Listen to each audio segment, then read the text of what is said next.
Welcome to my channel set tax சேனலுக்கு உங்களை அன்புடன் வரவேற்கிறேன். இன்றைய வீடியோ வந்து பார்த்திங்கன்னா நம்ம சப்ஸ்கிரைபரோட சக்ஸஸ் ஸ்டோரி தான் ஃப்ரெண்ட்ஸ். யார் இந்த லெட்டர் எழுதியிருக்காங்கன்னா நம்ம சப்ஸ்கிரைபர் தான், அவங்க ஹோம் மேக்கர் தான். சில பல காரணங்களால் அவங்களால வேலைக்கு போக முடியாத ஒரு சூழ்நிலை. அவங்க வீட்டுக்காரங்க அவங்க வீட்டுக்கு செலவுக்குன்னு பணம் தருவாங்க இல்லையா, அப்படி தந்த பணத்தில் கொஞ்சம் கொஞ்சமாக சேமித்து இப்போ 5 லட்ச ரூபா சேமிச்சிருக்காங்க. அவங்களோட மணி சேவிங் எக்ஸ்பீரியன்ஸை நம்மளோட லெட்டரை ஷேர் பண்ணியிருக்காங்க. அந்த லெட்டரை வந்து நான் வீடியோவாக கன்வெர்ட் பண்ணியிருக்கேன். வாங்க ஃப்ரெண்ட்ஸ், நம்ம வீடியோக்குள்ளே போகலாம். வீடியோக்குள்ளே போகிறதுக்கு முன்னாடி இது வரைக்கும் நம்ம சேனலை சப்ஸ்கிரைப் பண்ணாமல் பார்த்துட்டு இருந்தீங்கன்னா மறக்காமல் சப்ஸ்கிரைப் பண்ணுங்கள். இந்த மாதிரி சக்ஸஸ் ஸ்டோரிஸ் வந்து நம்ம பார்க்குறப்ப நமக்கே ஒரு ஐடியா கிடைக்கும். ஒருவேளை இதே மாதிரி சூழ்நிலைகளில் கூட நீங்கள் இருக்கலாம். அப்போ வந்து உங்களுக்கு ஒரு ஐடியா கிடைக்கும். ஸோ இந்த மாதிரி நம்ம பட்ஜெட் போடலாம், இந்த மாதிரி நம்ம சேவ் பண்ணலாமே அப்படின்ட்டு. ஸோ எனக்குமே ரொம்ப இந்த லெட்டர் பிடிச்சிருந்துச்சு. ரொம்ப சிம்பிள் அண்ட் நீட் பட்ஜெட் போட்டிருக்காங்க. வாங்க டீட்டெயில்டாக பார்க்கலாம். நம்ம சப்ஸ்கிரைபர் வந்து பார்த்திங்கன்னா ஏற்கனவே சொன்ன மாதிரி தான் ஹவுஸ் ஒய்ஃபாக தான் இருக்காங்க. சில பர்சனல் ரீசனால் அவங்களால வேலைக்கு போக முடியலை. அவங்க கணவர் வந்து வேலைக்கு போயிட்டு வராரு, ப்ரைவேட்டில் தான் வந்து போயிட்டு வராங்க. அவங்க கணவரோட சம்பளம் எவ்வளவுன்னு நம்மக்கிட்ட லெட்டரில் அவங்க டினோட் பண்ணலை. ஆனால் அவங்க கணவர் அவங்க வீட்டு செலவுக்கு அப்படின்னு சொல்லி 20,000 ரூபாய் கொடுத்து என்னென்ன செலவு இந்த 20,000 பண்ணணுங்கிறத டீட்டெயிலாக சொல்லிட்டாராம். இது ஆக்சுவலாக பார்க்க போனால் இவங்க 20,000 இவங்க கொடுப்பாங்க இல்லையா, இந்த 20,000க்குள்ளே இவங்க கிராசரி வாங்கிக்கணும். பால், milk, veg, non-veg, cable, EB, snacks, அப்புறம் கேஸு. நான் கேஸ் வந்து இதில் நான் போடுறதுக்கு விட்டுட்டேன் இந்த ஸ்லைடில், சாரி. ஸோ இவ்வளவையும் வந்து பார்த்திங்கன்னா இந்த 20,000க்குள்ளே நீ சமாளிச்சுக்க அப்படின்னு சொல்லி அவங்க ஹஸ்பண்ட் வந்து இவங்ககிட்ட பணம் கொடுத்துட்றாராம். இது இல்லாமல் மிச்சம் இருக்கக்கூடிய எக்ஸ்பென்சஸ், அதாவது வாடகையாக இருக்கட்டும், பசங்களோட ஸ்கூல், அதுக்கப்புறம் அவரோட பர்சனல் செலவுகள், இதில் வராத சில செலவுகள்லாம் அவர் வந்து மேனேஜ் பண்ணிடுவாராம். இதுதான் வந்து இவங்களோட ஃபேமிலி சிச்சுவேஷன். அதாவது என்னென்னா, செலவை யார் என்னென்ன செலவை பண்ணணும் அப்படிங்கிறத நீட்டாக பிரிச்சுருக்குறாங்க. ஆஸ் ஒரு ஹவுஸ் ஒய்ஃபாக ஒரு விமனாக வந்து பார்த்திங்கன்னா, இப்போ நம்ம சொல்லியிருக்கோம் இல்லையா, grocery, milk, veg, non veg, cable, EB, snacks, இதெல்லாமே வந்து பார்த்திங்கன்னா ஒரு விமனால் தான் வந்து ப்ராப்பராக பட்ஜெட் போட்டு செய்ய முடியும். வென் கம்பேரிங் டு மென்னுமே நல்லா செய்வாங்க, இல்லைன்னு சொல்லலை.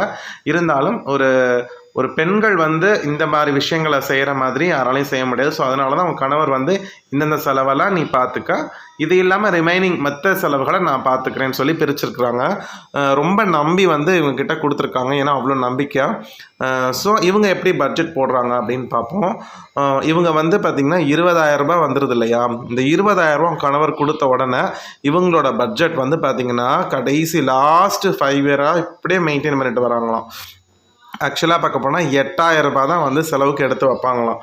ஆக்சுவலாக பார்க்க போனால் இவங்க அந்த 8,000 ரூபாய்க்கு எப்படி பட்ஜெட் போடுறாங்க அப்படின்னு பார்த்தீங்கன்னா, கிராசரி 3,000 ரூபாய். ஸோ இவங்க வீட்டில் இவங்க கணவர் ஒரு பையனா மொத்தம் 3 பேர்.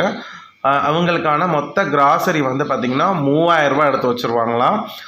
ப்ளஸ் மில்க்குக்கு பாலுக்கு வந்து பார்த்திங்கன்னா வீட்டிலையே வந்து அந்த பால் கொடுப்பாங்க இல்லையா, பண்ணை பால். ஸோ அதுதான் வாங்குவாங்களாம். 700 ரூபாய் ஒரு மாதத்துக்கு 700 ரூபாய் ஆகுமா. அதுக்கப்புறம் வெஜ்ஜு காய்கறி வந்து பார்த்திங்கன்னா 800 ரூபாய்க்கு வாங்குவாங்களாம். நான்வெஜ் வந்து 1000 ரூபாய்க்கு வாங்குவாங்களாம் ஒரு மாதத்துக்கு. அப்புறம் கேபிளுக்கு 300 ரூபாய். ஈபிக்கு வந்து பார்த்திங்கன்னா ஒரு மாதத்துக்கு 500 ரூபா எடுத்து வச்சுருவாங்களாம். ஆனால் இவங்க வீட்டில் எலக்ட்ரானிக் ஐட்டம்ஸ் கொஞ்சம் அதிகமாக இருக்கிறதுனால 1000 ரூபாய் 2 மாதத்துக்கு 1000 ரூபாய்க்குள்ளே பில் வரும். ஸோ அதனால் ஒரு மாதத்துக்கு 500 ரூபா எடுத்து வச்சுருவாங்களாம். கேஸ் வந்து பார்த்திங்கன்னா ஒவ்வொரு மாதமும் ஒரு சிலிண்டர் வாங்குற மாதிரி கணக்கு வச்சு 1,200 ரூபா எடுத்து வச்சுருவாங்களாம். ஸ்நாக்ஸ்க்கு வந்து பார்த்திங்கன்னா 500 ரூபா. 500 ரூபாய்க்கு மேலே செலவே பண்ண மாட்டாங்களாம். இவங்க சொல்கிற விஷயம் என்ன அப்படின்னா, இந்த பட்ஜெட் வந்து 8,000 ரூபாய்க்கு இவங்க போடுறாங்கல்ல, 8,000 ரூபாய்க்குள்ளே இது எல்லாத்தையுமே நான் மேனேஜ் பண்ணிடுவாங்க. ஒரு மாதம் கூட இந்த லாஸ்ட் 5 வருஷமாக இவங்க வந்து பார்த்திங்கன்னா கடைசி ஒரு 5 வருஷமாக வந்து குடும்பம் பார்க்குறாங்க போல். அதுக்கு முன்னாடி வந்து 2 பேரும் சேர்ந்து பார்த்துருக்காங்க. இந்த மாதிரி பட்ஜெட்லாம் போட்டு ப்ராப்பராக பார்க்குறது இந்த மாதிரி லாஸ்ட் 5 வருஷம்தான். இந்த 5 வருஷமாக வந்து பார்த்திங்கன்னா 8,000 தாண்டவே விட மாட்டாங்களாம். சொல்லப்போனால் ஒரு மொதல் 2 வருஷம்லாம் வந்து பார்த்திங்கன்னா 7,500 6,000 ரூபாய் 7,000 7,500க்குள்ளே முடிச்சிருவாங்களாம். இவங்க சொல்கிற ஒரே விஷயம், கேஸ் விலை மட்டும்தான் நான் பட்ஜெட்டில் இன்க்ரீஸ் பண்ணியிருக்கேன், 5 வருஷத்துக்கு முன்னாடி கம்மியாக இருந்துச்சு, மற்ற எல்லாமே இதே ரேட்லேயே ஃபாலோ பண்ணிட்டு வந்திருக்கிறாங்க. ரூ. 8,000 மேலே தாண்டவே விட மாட்டாங்களாம். ஸோ 5 வருஷத்தில் ரூ. 8,000 தான் அவங்களோட பட்ஜெட் வந்து இருந்திருக்கு. ஸோ முக்கியமாக ஸ்நாக்ஸ் வந்து பார்த்திங்கன்னா ரூ. 500 வந்து ரொம்ப கம்மி. ஏன்னா எங்கள் வீட்டுக்கெலாம் நான் ரூ. 1000 எடுத்து வைப்பேன். அது வந்து ஸ்நாக்ஸில் தான் வந்து எனக்கு வந்து காலை வாரிடும். நீங்களே பார்த்துருக்கீங்க. ஒவ்வொரு ஃபினான்ஷியல் ஸ்கேனிங் பண்ணுறப்பையும் ஸ்நாக்ஸ் செலவு எக்ஸஸாக தான் ஆகும். ஆனால் இவங்க என்ன சொல்கிறாங்கன்னா, நான் ஹவுஸ் ஒய்ஃபாக இருக்கிறதுனாலேயே ஸ்நாக்ஸ் வந்து வெளியிலே வாங்க மாட்டாங்களாம். மோஸ்ட் ஆஃப் த டைம் வந்து வீட்டிலையே வந்து டெய்லி வீட்டிலையே ஸ்நாக்ஸ் செஞ்சு வச்சுருவாங்களாம். ரொம்ப ஸ்ட்ரிக்டாக இருப்பாங்களாம். வீட்டில் செய்கிற ஸ்நாக்ஸ் தான் சாப்பிட்ணும் அப்படின்னு சொல்லிட்டு இந்த ரூ. 500 எடுத்து வைக்கிறதே மந்த்லி ஒரு டைம் வந்து ரொம்ப ரேராக கேக்கு இல்லைன்னா இந்த மாதிரி ஹோட்டலில் வாங்குறதுக்கு யூஸ் பண்ணிப்பாங்களாம். மோஸ்ட்லி ஒரு ரூ. 250 மேலே ஸ்நாக்ஸ் செலவே தாண்ட விடாமல் மிச்ச காசு உண்டியலில் சேர்த்துருவாங்களாம். மற்ற விஷயங்கள் வந்து ஆஸ் யூஷுவல் இந்த செலவு தான் பண்ணுவாங்களாம். இதில் ஒருவேளை இந்த 8,000 மிச்சம் பண்ணால் அதையுமே ஒரு உண்டியலில் சேமித்து வச்சுருவாங்களாம். ஸோ இதுதான் இவங்களோட கிளியர் கட் பட்ஜெட்டு. ஸ்நாக்ஸ் வந்து வீட்டிலே செய்கிறதுனால அதில் பணம் அதிகமாக சேமிக்கிறாங்க. இப்போ அடுத்து மிச்சக்கூடிய அமௌண்ட் எவ்வளோன்னு பாருங்கள். ரூ. 8,000 கணக்கு சொல்லிட்டாங்க. மிச்சம் 20,000ல் ரூ. 12,000 இருக்குது. ஸோ எஸ்பி அக்கௌண்ட்டில் ஒவ்வொரு மாதமும் 2,000 தனியாக போட்டுருவாங்களாம் அவங்களோட நார்மல் சேவிங்ஸ் அக்கௌண்ட்டில். அந்த ரூ. 2,000 ரொம்ப அவசர தேவைக்கு மாத்திரம்தான் எடுப்பாங்களாம். வேறு எதுக்குமே என்ன செய்ய மாட்டாங்களாம், எடுக்க மாட்டாங்களாம். அதாவது கிட்டத்தட்ட வந்து பார்த்திங்கன்னா 5 வருஷமாக லாஸ்ட் 5 வருஷமாக வந்து பார்த்திங்கன்னா இவங்களோட சேமிப்பு கணக்கில் ரூ. 1,00,000 இருக்கும். அந்த பாருங்கள், இந்த ரூ. 2,000 சேர்த்து வச்சுருவாங்களாம். ரொம்ப தேவையாக எடுப்பாங்களாம். இல்லையா இந்த அமௌண்ட் அப்படியே அக்கௌண்ட்டில் இருக்குமா. ஸோ இதை வந்து பார்த்திங்கன்னா இவங்க ஹஸ்பண்டும் ஃபுல் சப்போர்ட் பண்ணுவாங்களாம். ஸோ 20,000 கணக்கெலாம் கேட்க மாட்டாங்க போல். மோஸ்ட்லி இவங்க என்ன செலவு பண்ணுறாங்களோ அதுக்கு கோஆப்ரேட் பண்ணுவாங்க போல். ஸோ அப்போ வீட்டில் உள்ள எல்லாரும் கோஆப்ரேட் பண்ணுறதுனால தான் இந்த பட்ஜெட்டில் அவங்களால ஸ்டிக் ஆன் பண்ண முடிஞ்சுச்சு. கண்டிப்பாக இப்போ ஒன்றுமே இல்லை, இப்போ இவங்க செய்கிற ஸ்நாக்ஸ் இல்லை, இன்றைக்கி ஸ்நாக்ஸ் வெளியில் வாங்குவோம் அப்படின்னா அந்த சிறு சேமிப்பு கூட அவங்களால கண்டிப்பாக பண்ண முடியாது.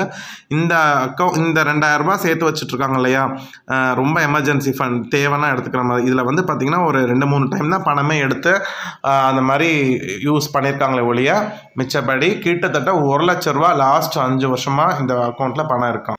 அடுத்து மிச்சம் இருக்கக்கூடிய ரூ. 10,000. இந்த ரூ. 10,000 என்ன செய்வாங்கன்னா, இந்த 10,000 சம்பளம் வந்தவகையோட 8,000 பட்ஜெட்டு 2,000 இந்த சேவிங்ஸ் அக்கௌண்ட்டில் போட்டுட்டு மிச்சம் 10,000 அப்படியே தனியாக கொண்டு போய் பீரோவில் வச்சுருவாங்களாம். சேஃப் லாக்கரில் வச்சுருவாங்களாம். இந்த 10,000 வந்து என்ன பண்ணுவாங்கன்னாமா ரூ. 1,00,000, அதாவது 10 மாதத்துக்கு சேர்ப்பாங்க போல். 10 மாதத்துக்கு சேர்த்தா ரூ. 1,00,000. அந்த மாதிரி ரூ. 1,00,000 வந்ததுக்கப்புறம் கொண்டு போய் எஃப்டி அக்கௌண்ட்டில் போடுவாங்களாம். இதை வந்து பார்த்திங்கன்னா இதை ப்ராப்பராக மெயின்டைன் பண்ணிட்டு வந்திருக்காங்க.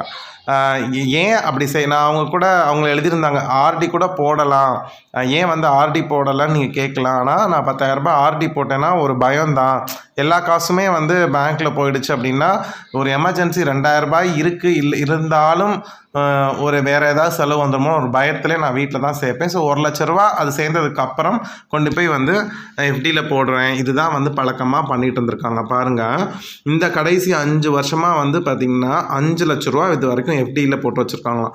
ரூ. 1,00,000 5 ரூ. எஃப்டி பத்திரம் வந்து அந்த பேங்க்கில் போட்டு வச்சுருக்காங்களாம்.